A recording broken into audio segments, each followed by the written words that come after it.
একটা ঢাকা দক্ষিণ city corporation থেকে ভিডিও করা ঢাকা শহরের বিভিন্ন ইট পাথরের বিল্ডিং। আমরা ঢাকা শহরের পুরো দৃশ্যটা আপনাদেরকে দেখানোর চেষ্টা করছি।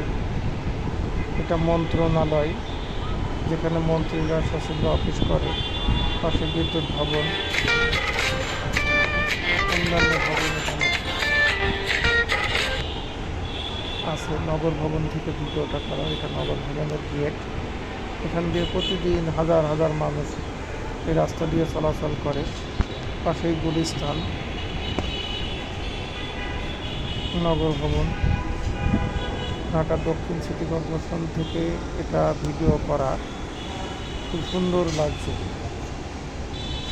প্রিয় ভিউয়ার্স, আপনারা এই ভিডিওটা যদি ভালো লাগে তাহলে সাবস্ক্রাইব করবেন, লাইক কমেন্টস করবেন, বেশি করবেন।